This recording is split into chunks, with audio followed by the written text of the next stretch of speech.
Hello, and thank you for joining the FishPal Live. On the show today, we'll be chatting salmon fishing on the River Spey with Gordo and Cheyenne Stronach from Inverness.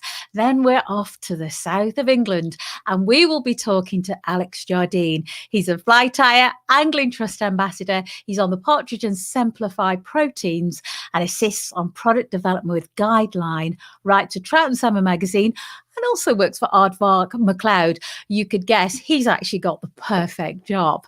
And also as well, we may be having another very, very special guest somewhere on a riverbank. We're hoping that person's going to be able to connect. So do add a comment into this live feed and let us know where you are.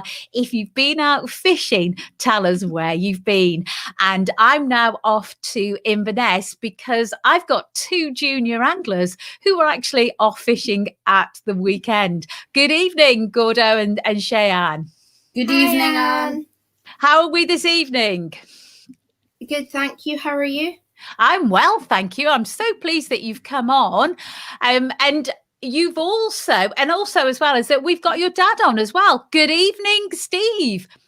Hi, Dad. Hi, Dad.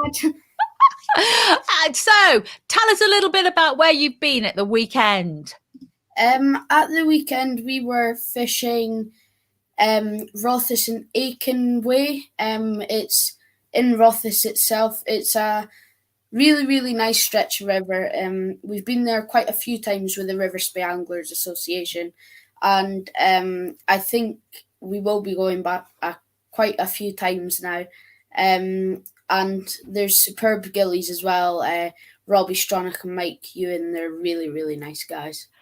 Well, the Rothes and Aiken Way, that's on the River Spey, and obviously the River Spey Anglers Association that you're a committee member of, Cheyenne, they organised an event to introduce young people to salmon fishing and also parents as well.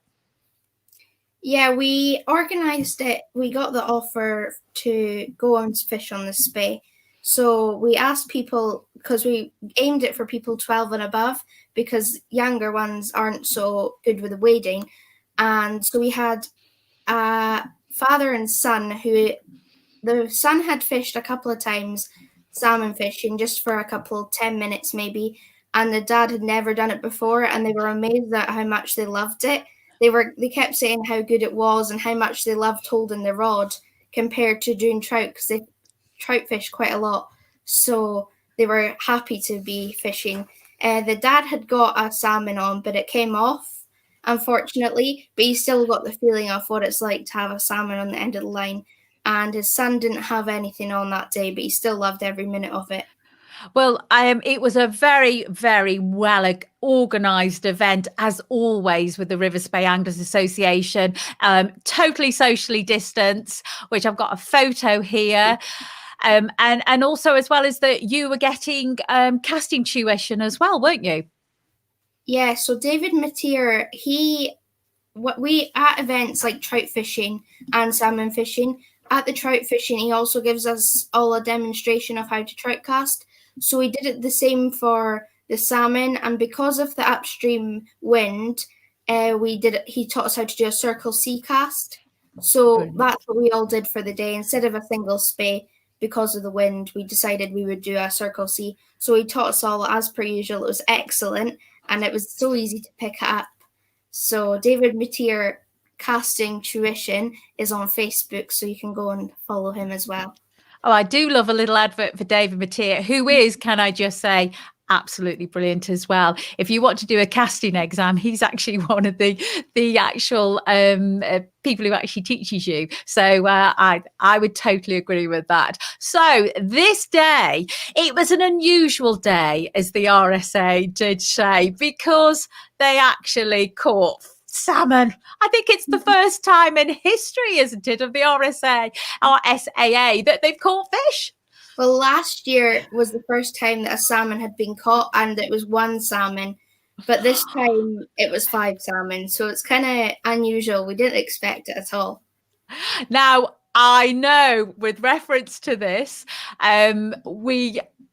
it's all right. We've just actually had a very special guest pop into this feed. So I'm absolutely, so apologies everybody that I've just stopped because I've just seen the guest that we will be announcing in a little while.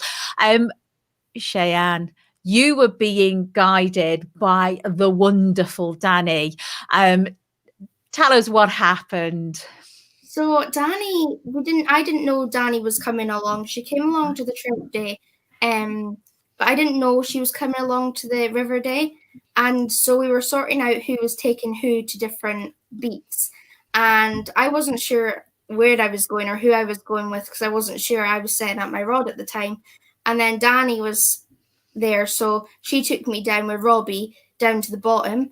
And so Danny was guiding me through the difficult wading, and so was Robbie. We were all kind of trying to find our way through the wading. And then I hooked the fish. So I hooked my first fish, and Danny, that's my second one, that one was. It's all right. My first one was a 9-pounder, and then I hooked a second one not long after that, and it came off. So then the third one, I managed to land it as well. And that was the picture you just showed, which was a 6-pounder. So you're actually saying to me, nobody sent me the 9-pound salmon then. I've only got this. So please pass that to Mum. That the only photo that I've actually been sent is a 6-pound salmon. So you actually had 3 salmon. How many fish have you caught? How many salmon have you caught before? None. That was my first time ever having a salmon on the end of my line at all. And it was quite a slow take, so I wasn't sure if it was because at the time I was fixing my wading stick. And then I thought it was just stuck in a rock, so I just left it and I was like, oh, I think I'm stuck in a rock. And then Robbie goes, no, Cheyenne, I think you're onto a fish. So he said, just dump the wading stick. So then I just put the wading stick back behind me and fixed it after I landed the salmon. And so by the third fish, you just knew instantly it was a salmon. Yeah. Well, huge congratulations, because Gordo, how long have you guys been salmon fishing?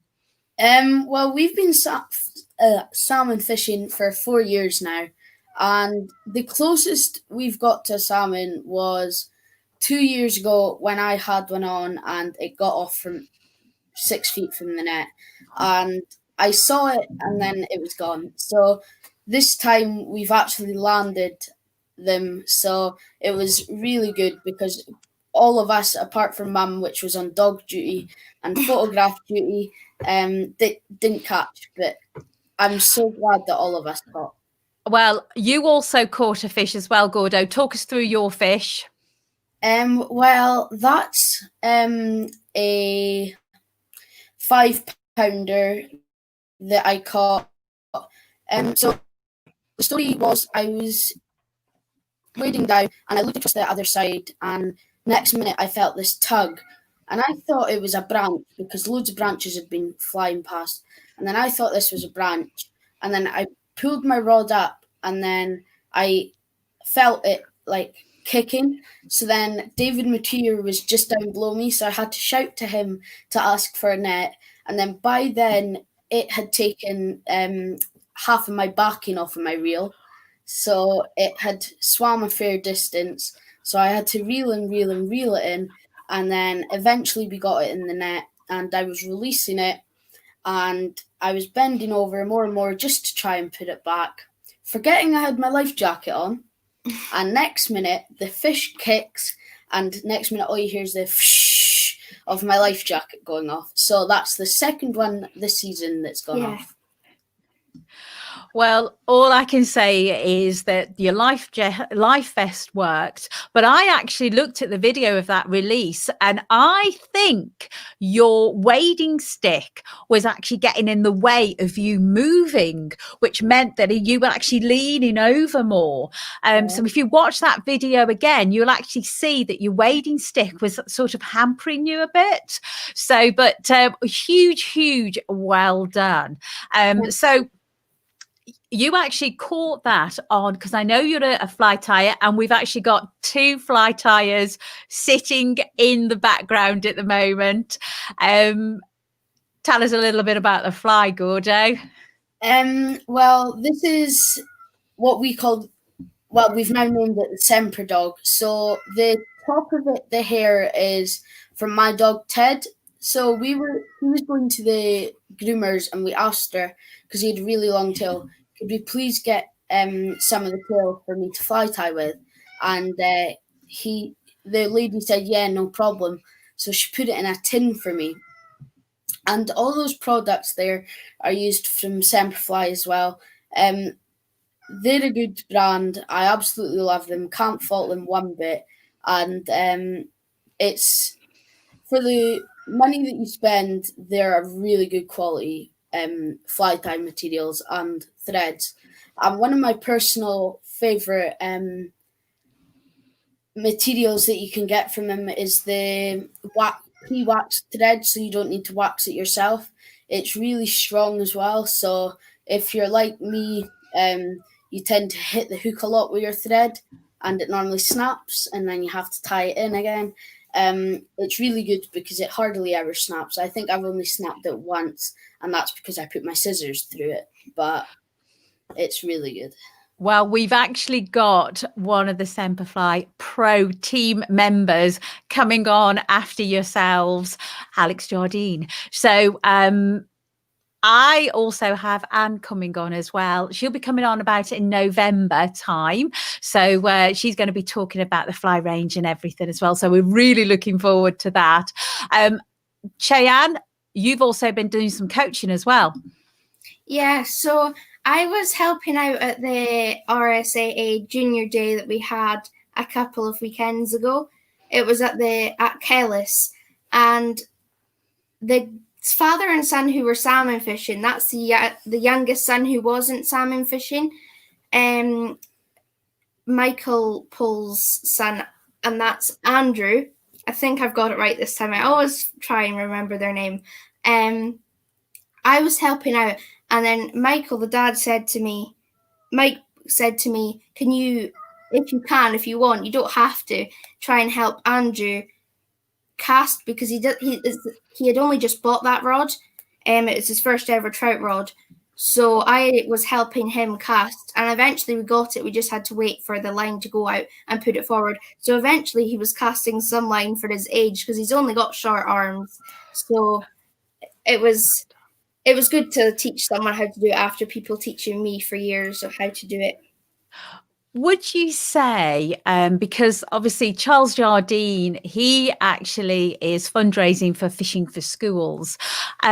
Would you say that if the Rivers Bay Anglers Association, the fact that they have all these events, just superb tuition and people to help, do you think you would be this far now if you didn't have the Rivers Bay Anglers Association? Definitely not. I don't think I would have gone fishing if it wasn't for the Rivers Bay Anglers Association, because they were the ones that first taught us, even showed us how to pick up a rod. So I don't think we would be this far. I don't even think we would be here right now, be here on this live, if it wasn't for the Rivers Bay Anglers Association. And fishing, because obviously you're the youngest anglers that this evening, what does fishing give to you? A lot. For me, it's I sold my Xbox. You've probably heard this story thousands of times, but I sold my Xbox a year ago, mainly because I wanted to get out and do more beating and fishing. But number 2 was I was noticing my behaviour towards my mum and dad. So I sold it, and I put some money away for my rod. So I think it just gets you away from the internet in the house, and it just gets you outside in the fresh air. And when you're out in the fresh air, you also sleep better at night. So I find it's really good because you get a nice, good sleep, and then you can wake up early in the morning. Or if you're fishing on a Sunday at a fishery, then you can wake up in the morning nice and early for school, and you don't have to worry about sleeping in. And before you go, the day was topped off with your dad because you all fish as a family, don't you? Yeah. Tell us a little bit about this special fish. So I was fishing away just by myself, just going down the river, about to come out and go back up to the top. And Robbie comes over to me and says that your dad's caught a fish. And I just couldn't believe it. I said, no, he hasn't. And he said, yes, he has. So I said, what weight? And he was like, I'm not too sure what weight just now. So I phoned Mum, and Mum tells me that he's caught a fish. She's crying because she can't believe it. And it was 14 pounds. So I said, did he struggle to hold it up? And she went, yeah, he did have quite a struggle. It was quite heavy. Wow. Well done, Dad. And all we need now is for Mum to get a salmon, and then we've got a hat trick.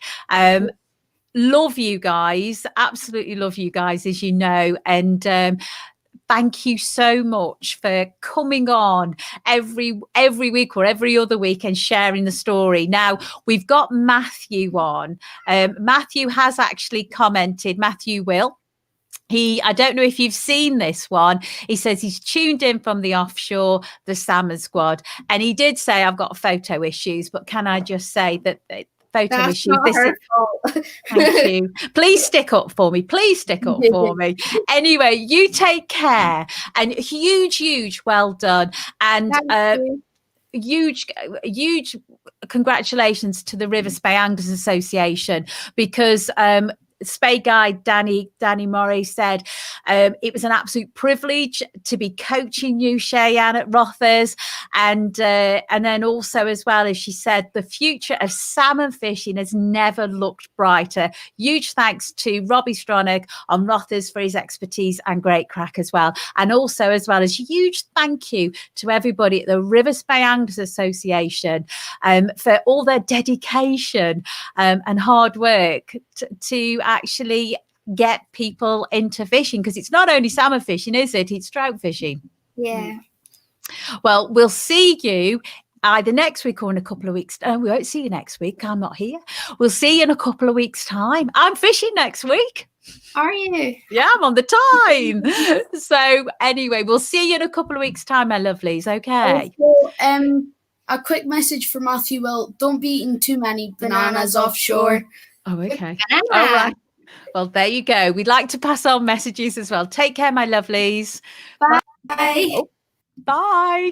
Well, absolutely love the Stronach family. They are absolutely just an inspiration to us all. Now, I'm going to bring, hello, Matthew. Thank you for that comment. I'm glad with the Stronachs have made you laugh. Now, I'm going to put my next two guests on here. Alex doesn't actually know that we've got his father, Charles Jardine, sitting in the feed as well. He is just currently smiling. So I'm just going to bring Alex in. Hello, Alex. Good evening, Anne. That's a lovely thing to look forward to. There you go. Here's your dad. Yeah. He's got to say that, really, hasn't he? Yeah.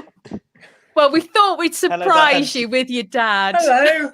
This is the only chance I get to see him. Hello. We're doing a Zoom now. Well, how are you, by the way? How's your cold? It's better having a rain all day. Thank you. Oh, don't. Sorry, Anne. We'll get back to you in a minute. We're just having a quiet chat over here.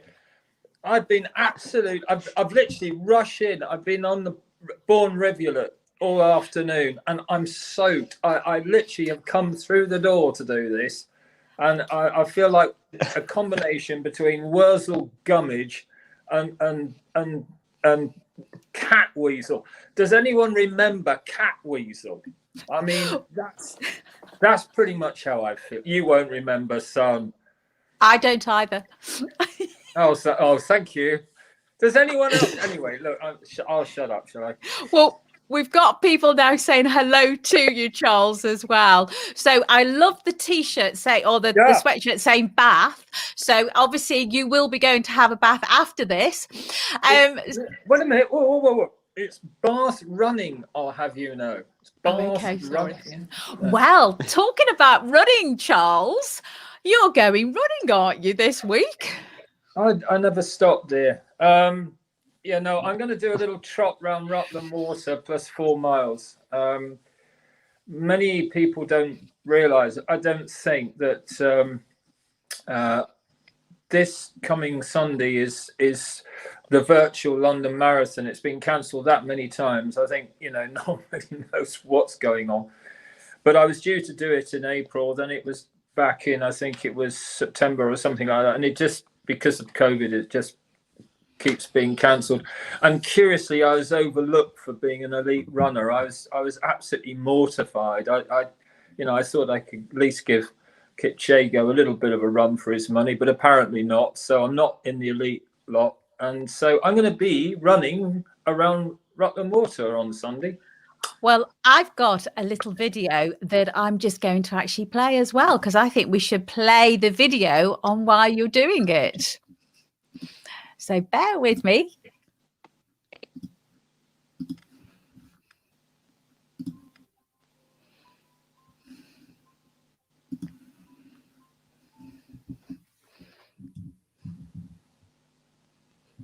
Well, welcome to a blustery day on the banks of Europe's largest man-made sheet of water, Rutland Water. Here we are. It's 26 odd miles on the 4th of October. I'm going to fish it. I love fishing. It's some of the finest trout fishing in the world, I think. But on the 4th of October, I'm going to be running around it. That's 26 miles. It's a virtual marathon. That's why I'm doing this. It will be my last. I ate. My body is just too old for this. I'm 67. Should I be doing this anyway? Well, why not? I'm doing it for people. I'm doing it for the future of young people. And all I need you to do is just support me in this endeavour. It doesn't matter whether it's a pound, the price of a fly, or the price of a pint of maggots or a float. It doesn't matter. But just help us get into education through angling and develop a sport for a lifetime. This is a time when people have gone back to fishing. And the reason they've gone back to fishing is for the mental health issues, the pastoral well-being.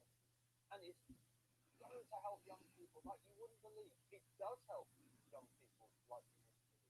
But all I'm asking you to do is just support me. Go online and support me. That's it. Well, let me move that out. I'm just going to stop the screen. There we go. So, Charles, Fishing for Schools, it started in 2007. And you are now running your last marathon for them. Yeah, it's got to stop somewhere. And Alex will tell you, I mean, when I first did that one, I hurt a lot. And it hasn't got much easier. I mean, it's got better. And I'm, running because I enjoy running. And it's kept me, oddly enough, I mean, for the slightly older viewer that you might have, it's a mental thing. It keeps you mentally alert as well as physically in good shape. And I think but it's time to say, look, I can't do those long distances anymore. I mean, 26 miles is a long way and a bit. And, there has to come a time when you say, and you're honest with yourself and you say, look, I can't do this anymore. And that's that.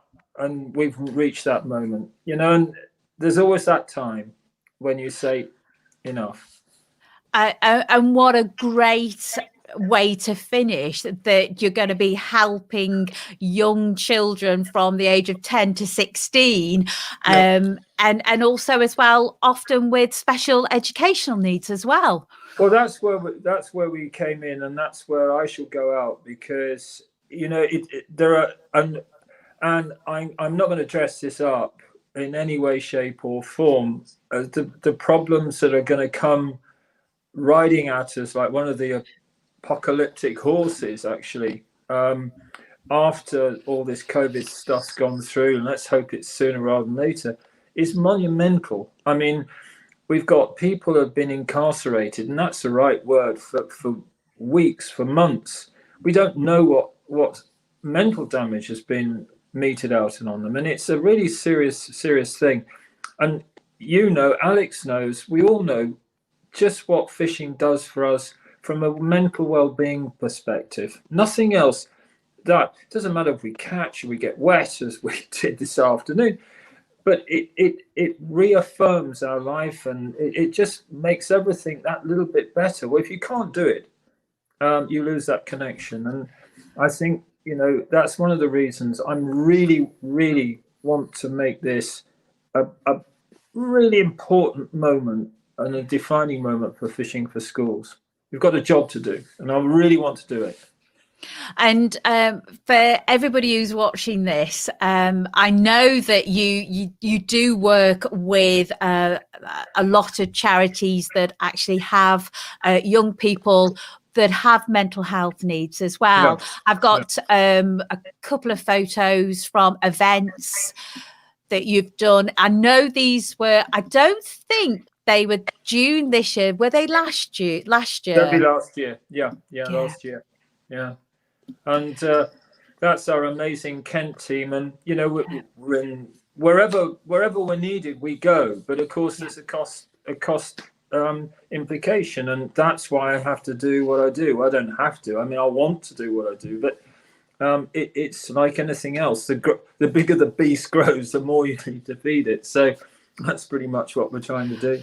And also that you've got young children who are doing this in schools as well, and they're doing like the Cast Awards. I know you've got the Roe Hill School; they were doing the BTEC Fisheries course. That's right. I mean, what we're doing, not only we're doing that, we're showing them worlds that they just don't know. I mean, we're developing stuff with aims.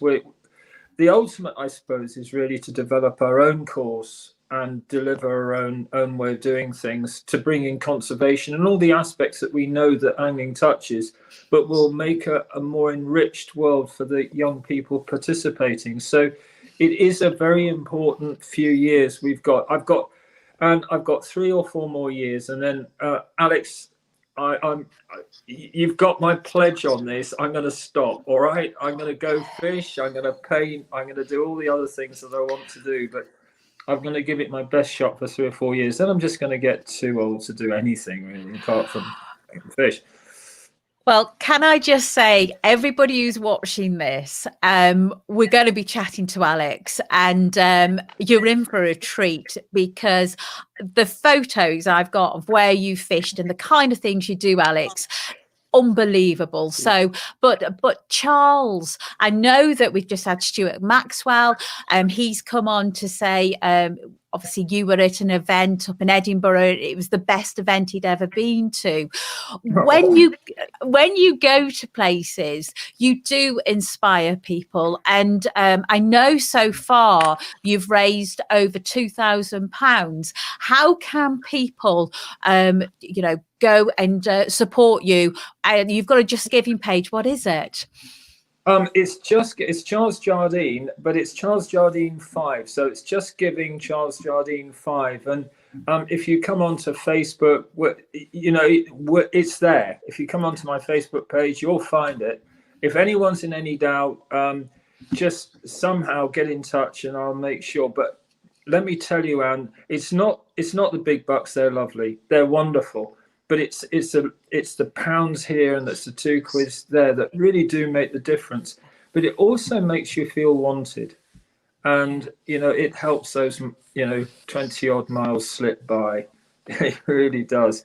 And I would just say this, just to embarrass him a little bit: you couldn't have a better advocate for the younger generation coming through than my son. Now I know that sounds a little bit nepotistic, but it's true. His fly tying is exquisite.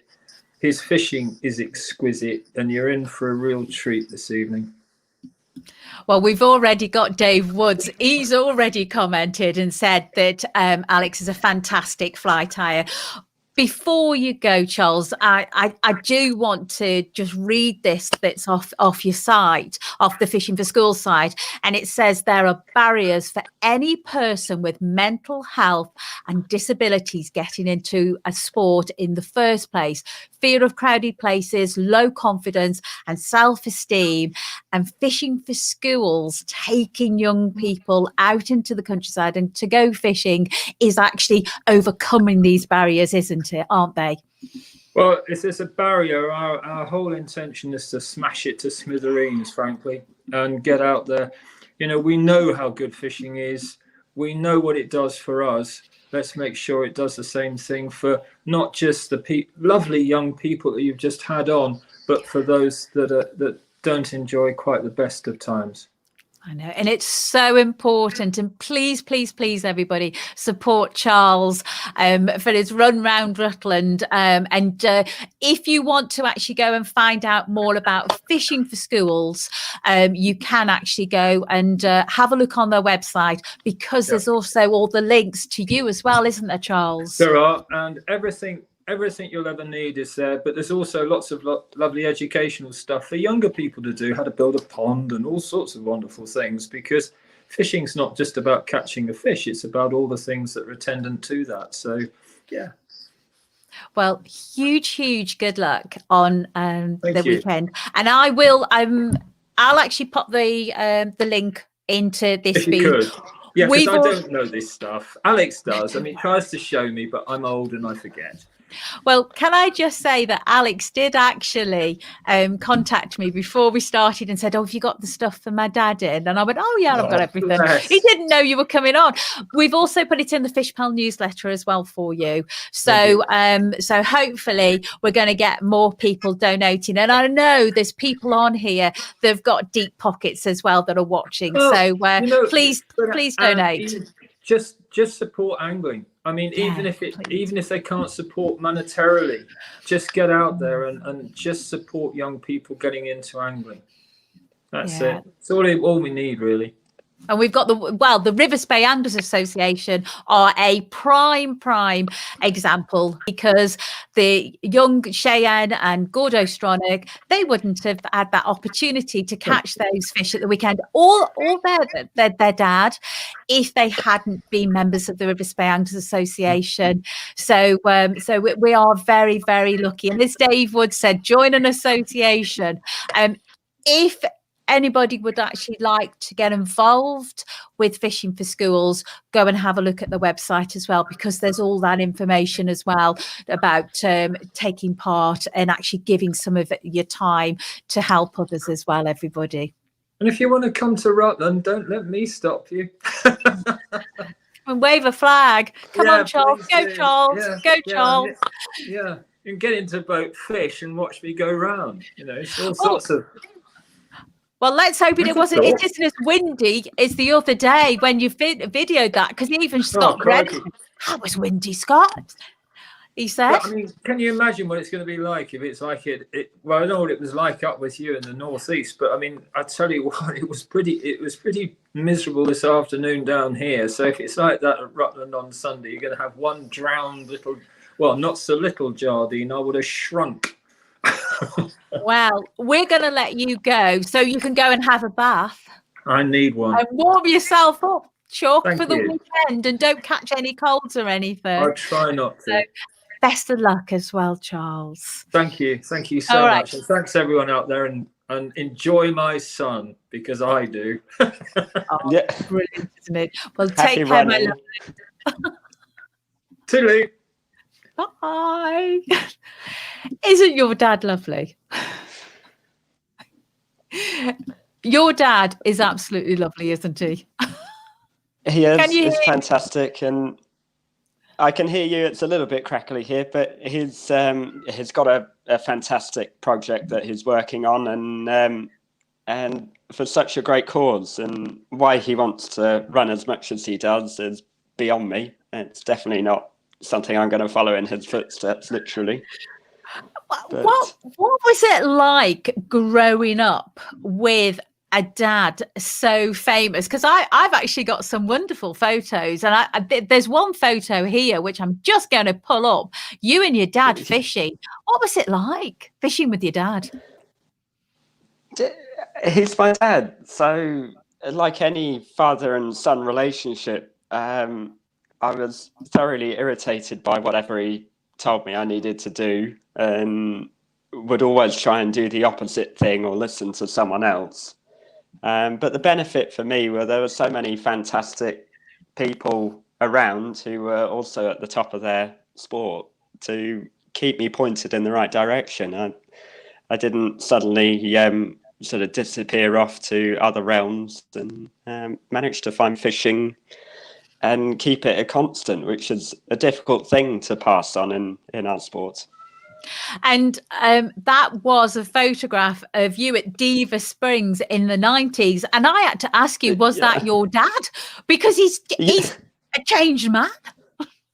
He is. Yeah, that was pre his running days. That was when he still drank beer and ate red meat, which are completely out the window now. Wow. And obviously you have gone on to catch, well, you've traveled the world fishing.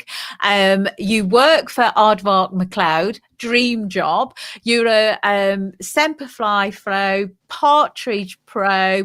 You also help in the rod design for Guideline as well. And you've also got your YouTube live with your flies as well. Yes. How's that been going? It's all going really well. It's obviously quite a lot to undertake and keep it all going. This year is, I don't need to tell anyone, it's been obviously quite a unique year. Travel has been a little bit curtailed, but I've definitely not been stuck for things to do, because I became a dad in March, which was a huge life changer, a wonderful thing to undertake. But my very understanding partner has still let me trot out to the river once or twice this year. And with everyone stuck at home and really the pool, normally I'd attend Fly Justice Guild evenings. Yeah. But given the restrictions, they can't go ahead this year. So I thought, why not take it to YouTube and do a live stream from time to time? Well, I know that you got out fishing on the 16th of May and you spotted a special trout, which you actually tried to catch for about 6 weeks. You've actually managed to catch it, haven't you? Yeah, it took me until September to finally get him. He hadn't really left the pool, he'd just hidden. But he's one of, if not the biggest short string trout I had. It's always difficult to take a picture yourself, but I put him somewhere in the realms of 4.5 pounds for a wild trout, which blew my mind. And I have to say, when I hooked it, I was panicking and let's go to jelly, and you start acting like an idiot, but fortunately it went in the net for me. Well, I know that you've been tormented for the last few years. It's the River Wiley. Is that how I pronounce it? Wiley, yeah. Because they actually have been tormenting you, because that was actually a photograph of the video release. If anybody wants to see that fish being released, go. I've actually put Alex's hashtag freeze Instagram account here, so do go and follow him on Instagram, because this is another one of the fish off the river as well. Yeah, that was going to be my fish of the season, and I actually caught it a week prior to the even bigger one, and this one was well over 3 pounds as well. So my season, which hasn't been bad, came really, really good right at the end, which is not a bad way to finish your season.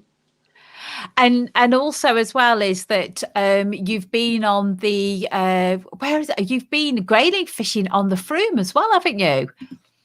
I have, yes. So the Froome is one of my favourite rivers of the really of the area. It's a tough river. It definitely sort of sorts out the men from the boys, because it just you're really targeting it for one fish. You're not going there for numbers. But when you do get, particularly the grayling, when you get grayling, they're usually big fish, well over £2. And I'm yet to break the £4 mark, but I've had a few over £3, which are fish of a lifetime in itself. And I know that fish was the other day as well. That was, that's on your Instagram. That's on my Instagram. That was from a guided day down there, and a client got in touch to say, look, I want something different. Where can I go? And I said, well, there are a few more interesting rivers than there. And we had low water conditions, but we were able to sight fish to the grayling, and we caught a lot of trout, and just on little dry flies fished speculatively in fast water. Wow. And I know that people can just contact you for guided grayling in October and November, and just get in touch, because obviously you're going to the areas where you've got a chance of a fish of a lifetime, isn't it, really?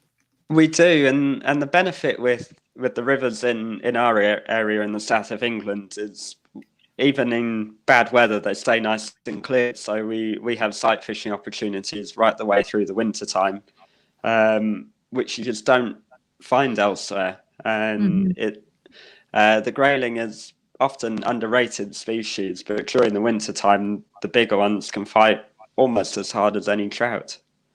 And also as well is that if you don't just want to do grayling, you actually like a little bit of winter pike fishing as well. I do. My dad will bully me because it's taken me a while to get over to pike fishing. I've got to admit that their teeth do get the better of me. I like my fingers too much to go for them too often. But once you get the hang of holding them, which I needed my confidence building, they're actually quite a placid beast. Yeah. It's the little ones that you want to watch out for. Yeah, well, I've been lucky enough to actually go pike fishing with Paul Little, and we were fishing with. He's got this wonderful collection of classic Abu reels, and honestly, he's such a wonderful gentleman. But when you first see your first pike and the teeth, and then your fingers, what happens is that when you get caught by one of them, their finger, your fingers, they don't stop bleeding, do they? No, it's just they've got an anticoagulant. and it just goes and goes and goes, and it covers your waders, your coat, everything. Yes. But they're such a gentle creature out of the water that actually, once you get over that fear and have a bit of confidence, they're easier than trout and grayling, to be honest. Yeah, and the River Arle. Am I saying that right? You are, yes, yeah. Thank you. I don't want to make a mistake. Thank you. This is a river that you've grown up fishing. This, haven't you? So you fished it for a long time. I fished it quite a bit when I was younger. I used to be very lucky to tag along on my dad's guided days when he was doing corporate days down there, and all the corporate groups would be fishing a set of lates down there, and I would sneak off to the river and whittle out one or two fish. And then I went quite a while without going, and I got an invite again last autumn and snapped it up, and it was a real. Well, you caught some nice perch. I did, yeah. So that's another fish that a few years ago I'm quite nervous about touching, because I always get spiked by either the dorsal or the gills. But that one I'm more than made up for, and it was a brilliant fish, and it actually took a grayling shrimp. Oh wow, did it? Gosh, because you, with reference to fishing in the south of England, you really do get the opportunity to fish on some rather nice water. We do, yeah. No, we're very lucky where we are. So this is the Tescombe beat on the River Test, and this is just one of the little carriers. So the joy of the River Test is it's not one river; it's braided into multiple carriers. So usually when you've got one wide part of river, you've also got a little bit of river next to it that offers that small stream effect. And the lovely thing about Tescombe is that they've actually got one of the most beautiful fishing huts, I would say, in the world.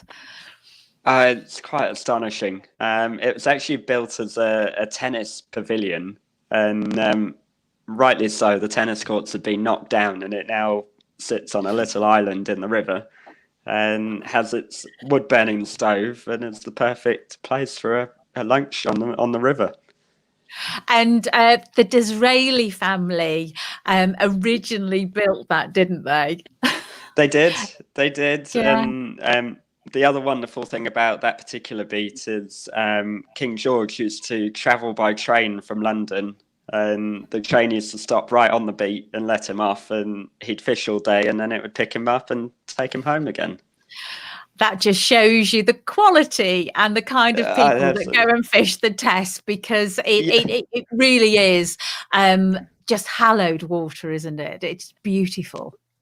It is. It's spectacular to fish water that clear, and whilst it's got a reputation for having a lot of stocked fish now, if you go to the right sections, there are some beautiful wild fish to be found. Similar to those fish that we were looking at from the Wiley. And I don't know if you saw photos from Philippa Hake. She was actually on the Upper Itching the other week. And again, beautiful place to go and fish if you get the chance to go and fish the Upper Itching as well. And they are. And the wonderful thing is you're obviously following in angling literary history with Skews, Halford, and even Lord Grey. He spent a lot of time on the Upper Itching. Just wonderful. And I know that obviously you're based in the south, and people can come and have a guided day with you, or if you're writing for magazines, because I know today you've actually been fishing for one of the magazines, and with Peter Gathercole. So lucky you to spend a day with Peter Gathercole as well. Gosh, he's a talented angler. He is. It's always lovely to spend a day with Peter because he's got so many anecdotal stories from his trips, both near and far. He talks a lot. Which works together when you're as a pair. I'd love to be sitting about with him, because I think I'd actually talk as much as he would. But because last year, I know obviously you work for Aardvark McLeod, and again they are international fishing as well. And I know last year in April you spent time out in Australia, didn't you? I did. I was very lucky to go on a almost exploratory trip of both east and west coast of Australia, which is a destination as a trout and grayling angler has never really been too high on my radar. But having been, I know it's a difficult time to go there now, but it really should be up there in any fly fisherman's wish list. Well, I know we had Robson Green on a few months ago, and we actually had people coming into the feed that were actually in Australia, and at the time we was in lockdown in Australia, they were able to go fishing, which was quite tough. But the fish that you caught, and I'm going to show a photo of a queenfish, absolutely gorgeous fish. Oh, they're incredible, and I mean the picture doesn't really do them justice, because you hook them in shallow water and they just take off. They take off like a salmon running, but they do these acrobatic jumps a good 3-4 feet into the air, cartwheeling as they go, and you have the reel on the tightest drag setting you can, and they're just pulling line off as if it's not on. And I know that you spent, because obviously you went from Perth and you actually had to travel a couple of days, didn't you, to get to where you were fishing? Yes. Yeah, so we had a lot of internal flights. So I was there for 14 days in total, and over the course of that time, I had 15 flights. So it was a lot of bags packing, rushing, running, and but with the exploratory style trips, you only get a day or 2 days in one location, so you have to hit the ground running, do everything, and then get your bags packed and you're back onto the next one. Yeah, but we've got some great fish photos though. We did manage to find one or two. These golden trevally are just fantastic, and it was one of my tick box species that I wanted to catch before I went. And these two were actually riding the back of a huge stingray because they follow the stingrays and wait for the food to scare out every time that the stingray flaps down. And all you had to do was land your fly anywhere near it, and they just came tearing after it and would just hammer the fly. Well, there's another fish as well here that I've never actually seen. Okay, the cobia. So these again, a bit like following the golden trevally on the stingray. We were floating down a shallow flat of about 6 or 7 feet, and all of a sudden, about 50 yards away, we could see the surface blowing up, and the guide quickly shouted that we're going over, and we raced the boat over, and it was 2 massive tiger sharks hunting turtles, and the turtles were nearly 2 feet across, so the tiger sharks were 12, 14 feet long. And off the back of one of them was this black fish that I'd never seen in water before. And I made the cast, and it just sipped the fly in as if it was taking a dry fly. Wow. And what's that black thing around its mouth? So that's actually the fly. So we're using big kind of 7-8 inch bait fish patterns. Fantastic. And the thing is that when you're using those kind of patterns, you've got to be able to cast. Yeah, no, they do hurt if you hit yourself in the back of the head. Yes. And the joy in saltwater is there's very few trees to hook, so you can really cast to the side, and when you're in the boat, you've got an elevated platform as well. So there are ways to get around it that make it less complicated. And you are one of the guys on the Guideline Pro team as well, aren't you? I am, yes. So it's been a joy to work with Guideline for, I always like to say it's 3 or 4 years, but now it's probably 5 or 6 years. And being a Scandinavian brand, they're obviously quite heavily salmon focused. But one of the joys of me being with them is I bring my trout and grayling knowledge, but actually their staff are also avid trout anglers. So we get to talk really geeky conversations for streams of text about particular flies and leader setup. And it's really, I really feel that I've aided in developing and improving their trout and grayling side of the business. Well, we had Jim Curry on a couple of months ago, and we were chatting about the sales of the Guideline rods during lockdown, and they've been very, very popular. And I've got a photo of you and Jim, and you should have been it was last year's Irish Fly Fair. Yeah. A wonderful show as well, which is a shame that everything's fallen foul of this year, really.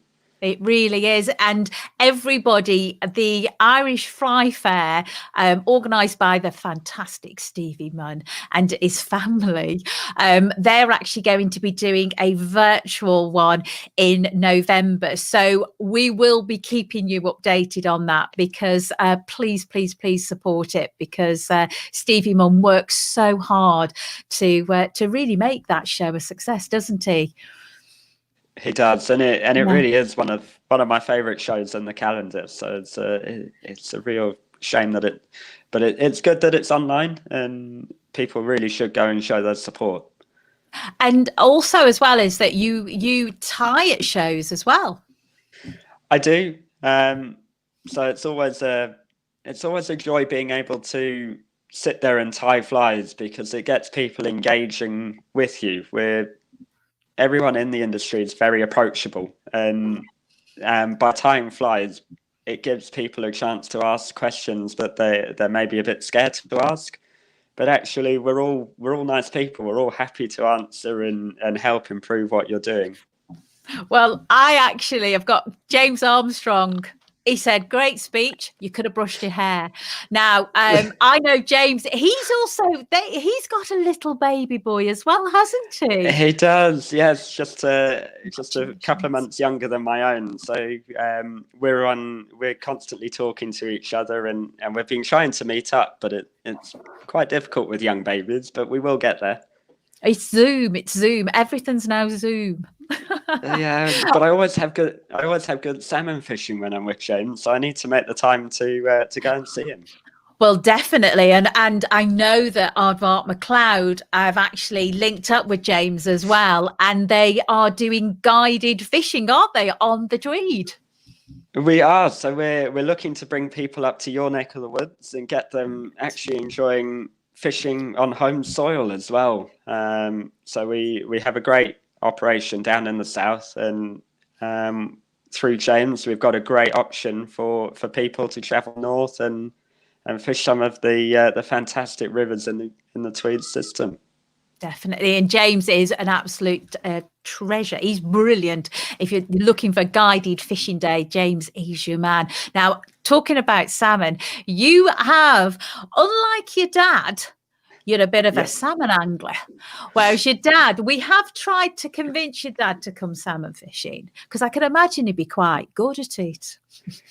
Yeah, he'll flail around a few casts here and there, but then he'll lose interest by about 10:30. And there's normally a trout rising by that point that he's casting at.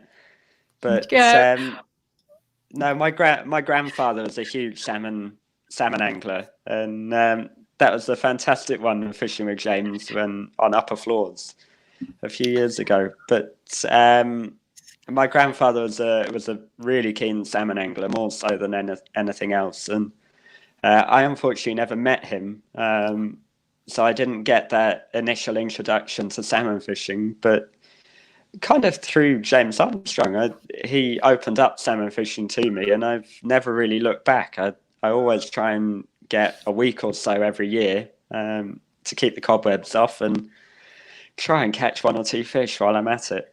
And you also have been successful in Norway as well.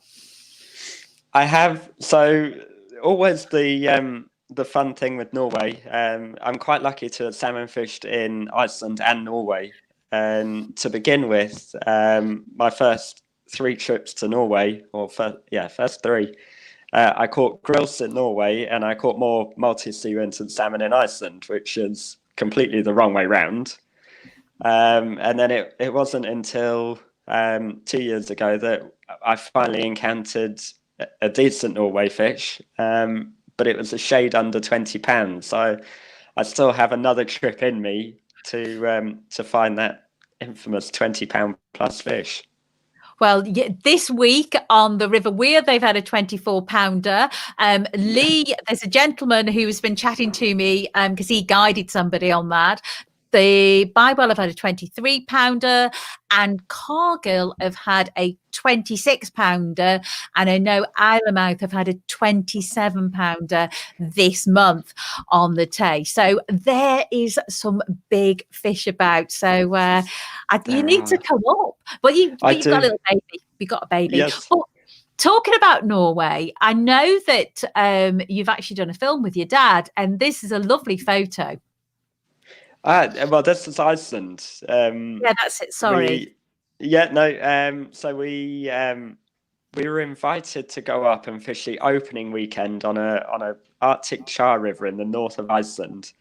And opening weekend up there is the first of June, and we really didn't need a second invitation. We hopped on a plane and went up there.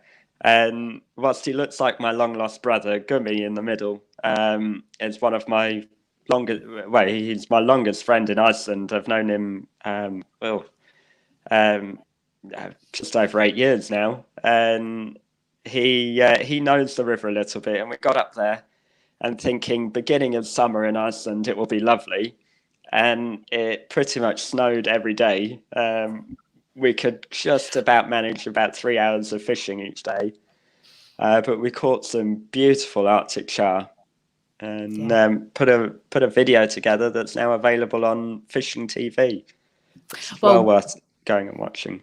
It definitely is as well. And if you subscribe to Fishing TV, if you go through FishPal, you can actually get a discount on it as well. I would highly recommend watching obviously your father and yourself, Alex, to everybody, because I've seen it and I thought it was absolutely brilliant. And I've also shared it in the FishPal newsletter as well. So it is really, the whole series that they produced is really, really good. But you've gone, like, obviously there's loads of like different destinations you've been. Is there anywhere that you say, actually, I would like to go and fish this place? It's my most hated question, I have to say. Sorry. As you say, I've been lucky to fish. I've actually been lucky to fish on 6 of the 7 continents in the world, which always makes me amazed just to say that. And I genuinely love to return to all of them. I have unfinished business in every single one of them. But to be honest, I'm as happy at home fishing the rivers here. I get my teeth stuck into a particular river. Like this year, it was the Wiley and the hunt for that big trout. I love fishing the River Lynn in North Devon. You never really catch anything over half a pound, but the actual setting is just beautiful. And UK wise, the big one that I really want to fish that I haven't yet is the River Annan. Really? Gosh, you should just come onto the FishPal site, fish Annan, and we'll look after you. Honestly, as a trout and grayling person, to have not fished the Annan is almost criminal. Definitely. And I've actually got, and I'm turning round now to try and get the book out for you. I've actually got a guide to the River Annan. I'll post it to you, and it's got perfect. All the different pools and everything. So it's produced by the Annan Rivers Trust a few years ago, but I'll get one sent down to you, because it's a wonderful place, and it's the kind of place that, have you fished the Don? I haven't fished the Don, no. North of the border's quite a blank spot in my book. The Devon, the Don, the Clyde. Oh my goodness! Oh, and of course the Highlands. You've honestly, and the Hebrides. If you haven't fished the Hebrides, you haven't lived. So I think you need to be coming up, seeing James, and you and James coming on a little trip, because I think James has worked in the Hebrides as well. He did last season. He was up there. Yeah, he was brilliant out there. But I'm looking forward to you coming up, and we can take you fishing. Brilliant. I will definitely take you up on that offer. Please do. Yeah. Now, your next live is in October. I'm scrolling now to go and find the time when your next live is. October 4th at 7:30 p.m. UK time. Well, what I'm going to do is October the 4th. Let me just say, that is what October the 4th is next. It's just a minute, bear with me. It's October the 4th is Sunday, this coming Sunday. And do you do them every other week, or how often do you do them? So I do them every other week. It just gives me enough time to overcome the fear and get prepared for the next one. It's quite a unique thing, because I'm used to doing the talks in a room with people. Yeah. So suddenly just being you and a camera, there's a lot of motivation required to keep the enthusiasm there. But I'm getting to grips with it now. Well, I know that you were doing, is it last week you did a pheasant tail nymph? Started with a pheasant tail nymph? So, losing count. The first one, I started with a pheasant tail nymph. Yeah. And we just did some basic river flies for shouting grayling. Last week, we were doing the CDC dry flies and ways to use CDC. And next weekend, we're on to hackled dry flies. So if anyone's struggling to hackle anything, this is the perfect time to look at ways to combat it. And do you have a little hackle? I do. I'm actually sat by my fly tying desk at the moment, so I got my hackle pliers there. What makes that? That's the CNF one. Yeah. And I couldn't go without it. It's got a little rubber spring in it, and it means that I don't break anything. Oh gosh. Well, I've actually got my vice here. I saw that on the... Yeah, well, Stevie Munn, he sorted all when I first started fly tying, it was Stevie Munn that said, oh, this is all the equipment you need. He was fabulous. So, he's a stunning fly tyer as well. Oh, he's brilliant. He's brilliant. And I was really lucky because the first person who taught me how to tie salmon flies was Pat Mulholland in Ireland. I don't know if you know Pat Mulholland. I do. Yeah. Yes. It's so nice. He was such a kind gentleman. So, but anyway, I'll be running off and getting your fly tying boxes and stuff because people don't know I tie flies. That's why. Because I just work for FishPal. So, but James Armstrong has actually said it sounds a plan. So, so I'm hoping I might get an invite as well on that. Well, I'm sure we'll plan something. Thank you. It'd be lovely to see both of you. So, and this Sunday, what time again? 7:30 p.m. 7:30. So... What we'll do is I'll actually speak to you after this and we'll actually plug that into FishPal's Facebook as well so that people can actually tune on to FishPal and actually watch it as well because it's really informative what you're doing, Alex. And brilliant. Thank you so much. And huge thank you for coming on this evening as well. And I'm looking forward to seeing you fishing. Yes, well, it's been an absolute pleasure to join this evening, and no, there's still plenty of fishing left to do, and we must get out on the river. Definitely. And also, as well as if anybody wants to go grayling fishing with Alex, he's available October, November and December. And if you're looking for guided fishing on the Tweed, then James Armstrong is actually doing that with Aardvark McLeod as well. So it's perfect. No, it's brilliant. And there's some great trips to be had, definitely. Definitely. Well, thank you so much. Thank you to your dad as well for coming on and surprising you. Yes, there'll be an update on how his run went on in the fly tying live stream. Brilliant. Well, we'll share that as well because I've just got so much respect for your father.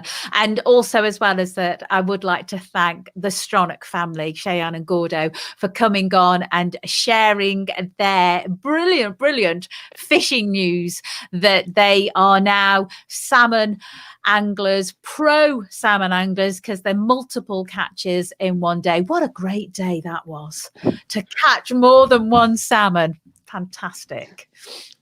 So, but anyway, I won't be here next week, everybody. I'm actually going fishing on the River Tyne. Yes. And so I'll be back the week after where I'll be actually literally on the Tweed. So take care, everybody, and tight lines. And thank you, everybody, for actually coming into this feed and giving us just saying hello, etc. So take care, everybody. Bye.